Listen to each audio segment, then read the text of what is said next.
The year was 2467. Humanity had grown bold. Cities sparkled on Mars, trade ships moved between the moons of Jupiter, and quiet colonies bloomed in distant corners of the stars. For the first time, Earth was not alone. It was part of something greater, a voice among many in the silence of space. Then something strange happened. A deep space listening station, floating near the edge of known space, picked up a signal. It wasn't a distress call, it wasn't a message of peace, it was a warning. At first, no one believed it. The audio was broken, full of static, as if it had traveled a long way across dying stars. But beneath the noise, there was a voice. It spoke in a slow, trembling tone. The words were few, but they chilled everyone who heard them. If they find you, run. If you can't run, hide, but do not fight them. The message repeated every hour. No source could be traced. No location, no coordinates, just the warning. Earth Command held emergency meetings. Scientists tried to decode hidden layers in the signal. Others laughed it off. A prank, some thought, or an old broadcast bouncing through deep space. But then the mining colony on Epsilon 9 went silent. No explosion, no call for help, no signs of trouble. 1 minute, the colony was transmitting weather data. The next, nothing. A fast response scout ship was sent. It arrived 3 days later. What they found was worse than any attack. Buildings stood untouched. Power grids were still running. Lights flickered inside homes. But there were no people, not a single soul. The scout team searched every floor, every shelter, every hidden bunker. It was as if the people had vanished in the middle of their daily lives. Food was still warm on tables. Doors were unlocked. Machines kept working. No blood, no damage. Just absence. But the team did find one thing. Carved into the metal wall of the colony's central hub, scratched by something sharp and desperate, were 5 simple words. They are coming. Don't fight. The message was fresh. The captain of the scout ship didn't speak for hours. The crew returned in silence. Even the ship's AI reduced its voice to a whisper. When the footage was shown on Earth, silence filled every control room, every government hall, every broadcast center. Humanity had always wondered if they were alone in the galaxy. Now they knew. And something out there, something older, stronger, and far more dangerous, had just found them. But no one knew who they were, and no one understood what they wanted. Yet. But the galaxy was about to change, and humanity was not ready for what was coming. The message on the wall echoed in the minds of every leader on Earth. They are coming. Don't fight. But humanity didn't know how not to respond. For centuries, Earth had grown through conflict, discovery, and survival. Silence was not in its nature. After the Epsilon 9 colony vanished, fear spread. Fast, news channels replayed the scout footage over and over. The empty houses, the running lights, the uneaten meals, the message carved into steel. People were afraid, but more than that, they were curious. Who were they? Why didn't they leave? Any trace? 3 days later, Earth got another answer. A strange object appeared in orbit over Saturn. It wasn't large. It didn't respond to any hails, it just floated dark and silent. Observation teams were sent to monitor it. They described it as black metal, smooth and cold, shaped like no ship ever seen. Earth Command gave permission to bring it aboard a research station near Titan. It didn't resist. It didn't react. Scientists called it the shell. The object was silent for 2 days. Then, in the middle of the night shift, it lit up.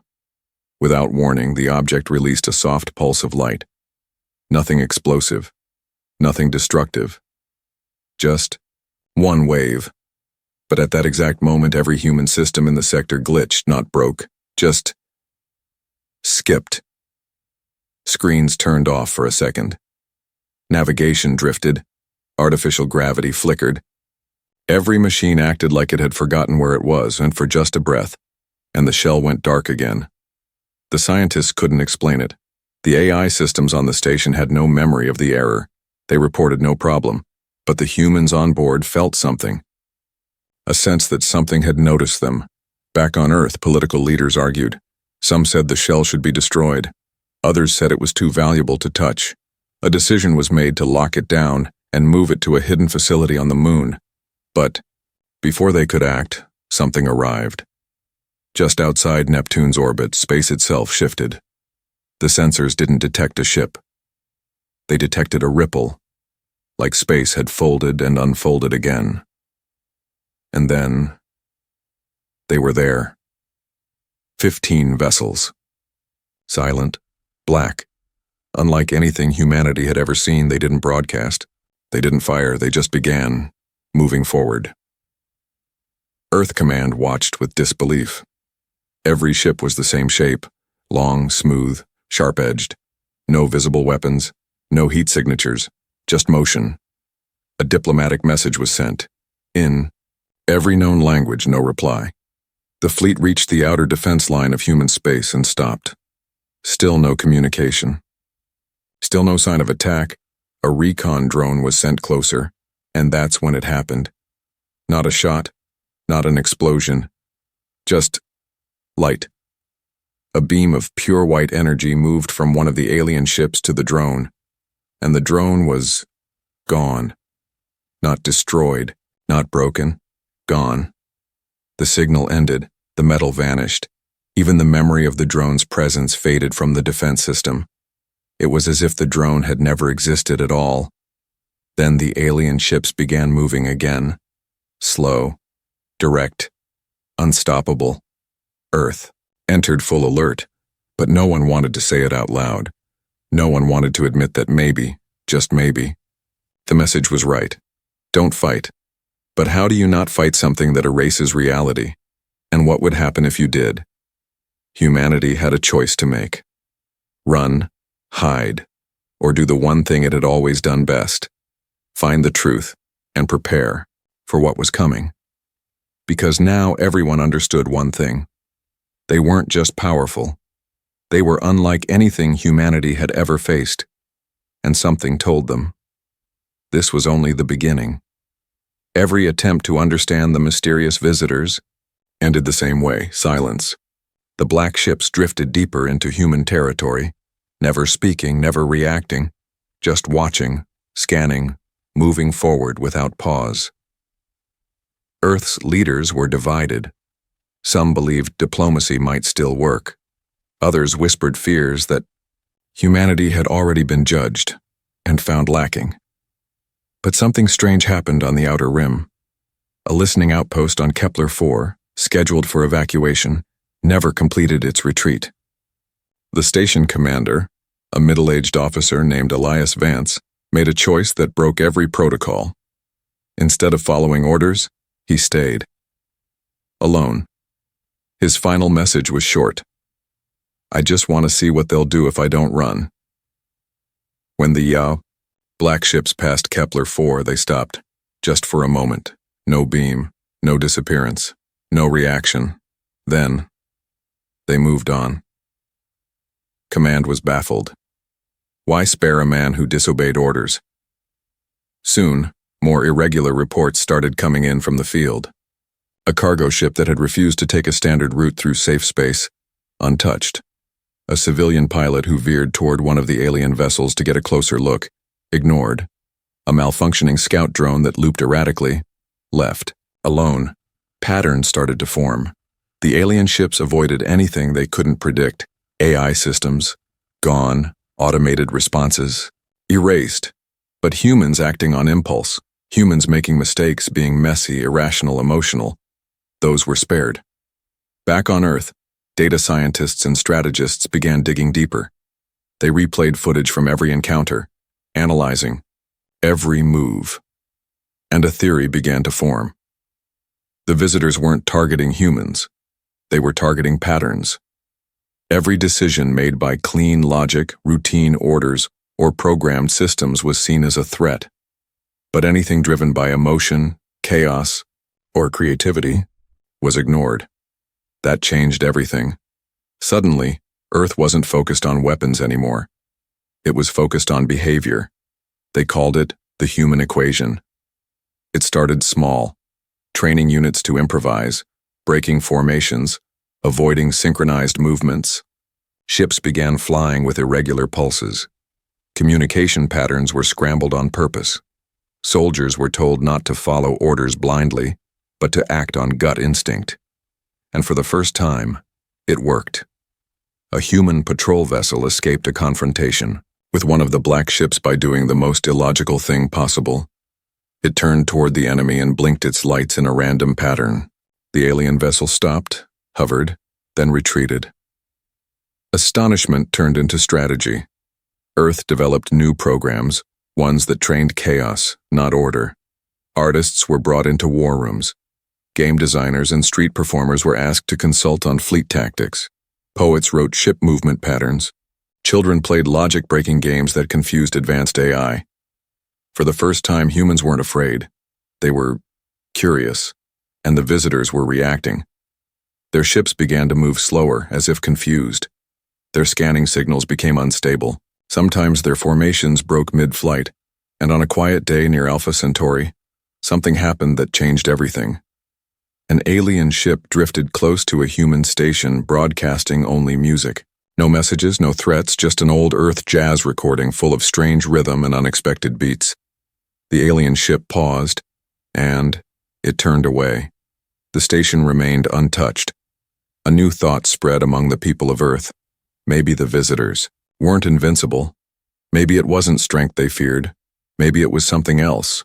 Something they couldn't copy. Something only humans had. Something even more powerful than advanced weapons or ancient machines. Uncertainty. Emotion. The ability to be wild, to be unpredictable.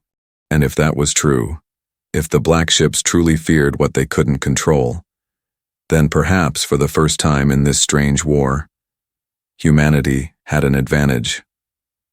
They called it a mistake, a wild idea born out of fear, desperation, and something else entirely, curiosity.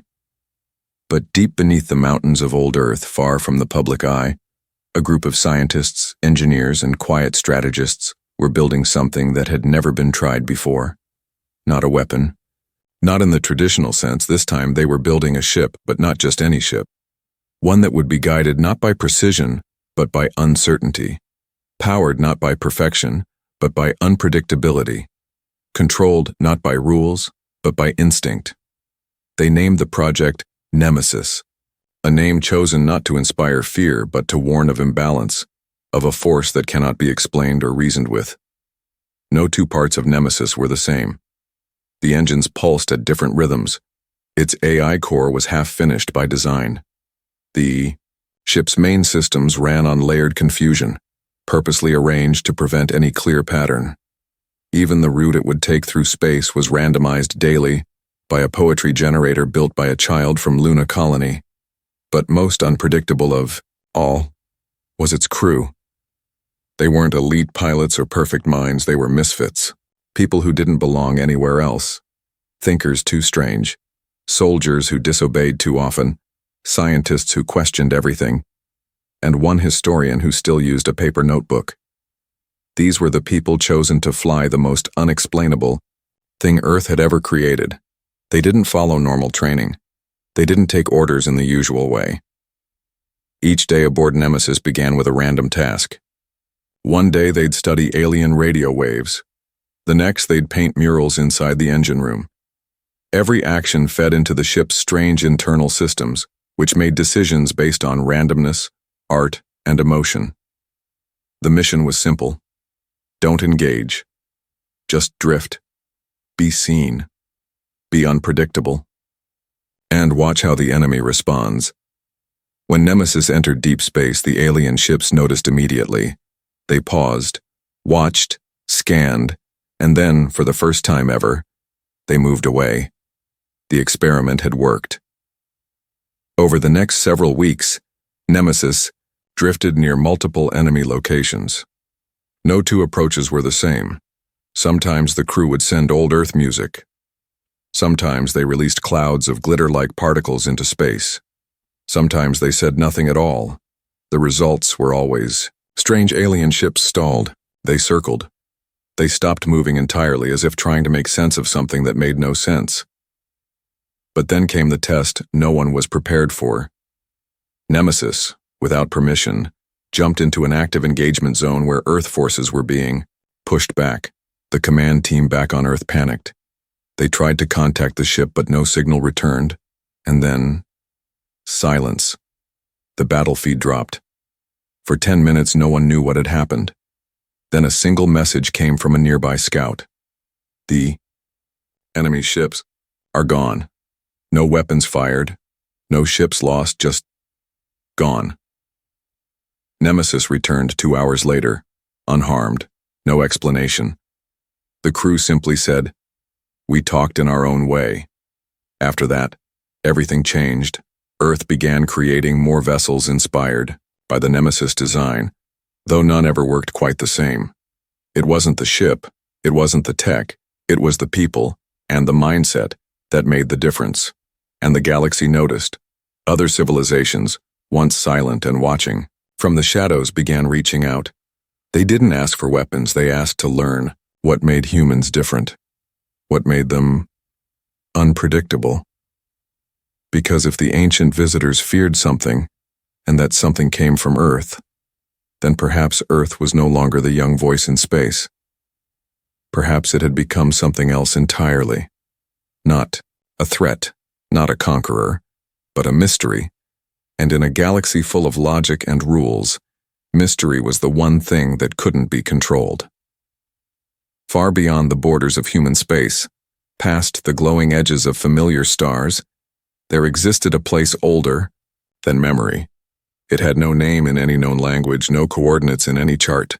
The black ships called it home, or something close to it. And that's where Nemesis was going.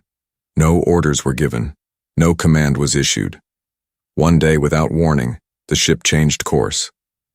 The crew didn't argue. They felt it too. A strange pull, like the ship itself had heard something in the silence, a whisper in the dark. As they moved deeper into the unknown, space began to feel different. Gravity shifted in ways that made no sense. Light bent. Sensors gave impossible readings. Temperatures that dropped and rose at the same time. Space that seemed to fold without moving. And then they saw it. A structure floating in the dark like a shadow cast by nothing. It wasn't a station, and it wasn't a ship. It was alive. Shaped like no known material, yet it hummed with a low sound that resonated through the Nemesis's hull. The crew didn't know what to do, so they did what they always did, something unexpected. One of them sang. It wasn't a message. It wasn't a broadcast, just a quiet human voice singing an old Earth lullaby, something passed down through generations. The kind of song whispered to children when the world seemed too big, and the structure responded, not with light, not with sound, but with memory. Suddenly every member of the crew was somewhere else, not physically, in their minds. They were walking streets they had never seen before, looking at stars that felt familiar. They saw moments, not from their own lives, but from others, from beings that had lived long before Earth had even formed, beings that had watched galaxies bloom and collapse. And they felt something, unexpected fear, not from themselves, but from them. The ancient ones, the creators of the black ships, had built their machines to control the universe, to map every motion, calculate every event. They believed the only way to survive was through order. Total, perfect order. But then one day they saw something they couldn't explain. Humanity. A species that wasn't the strongest or the smartest, but one that made decisions no logic could follow. One that laughed in the face of fear, sang in the silence of space, and dreamed of impossible things. To the ancient minds, that was terrifying, because humanity was proof that life didn't have to make sense to survive. And in their effort to erase chaos, the ancient ones had forgotten how to feel it. Now, they watched, and feared what they couldn't predict. When the visions faded, the crew found themselves back on Nemesis. Nothing had changed, and yet everything had. They now understood what the black ships were. Not invaders, not conquerors, but guardians of a system that could no longer understand the living. And humanity? Humanity had become the one thing they couldn't calculate, a story without an ending, a question without an answer.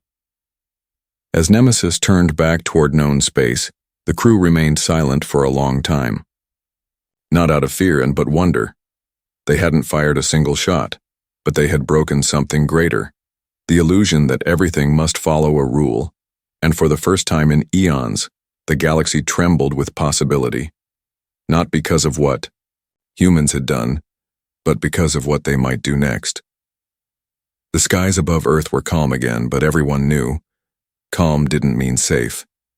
It meant waiting, watching, listening for something that didn't speak in words. The black ships had not returned, not a single one. Across the stars, their presence faded like a distant storm moving out to sea. Systems once dark with their silent drift now felt empty again, but not peaceful. The absence itself was a message, and humanity had heard it. Nemesis, still drifting through the edge of the unknown, sent one final report. A message simple in form but massive in meaning. They're not coming back. Not because we scared them, but because they finally saw us and didn't know how to continue. On Earth, debates ignited. Scientists, historians, philosophers, even children asking the same question. What happens now?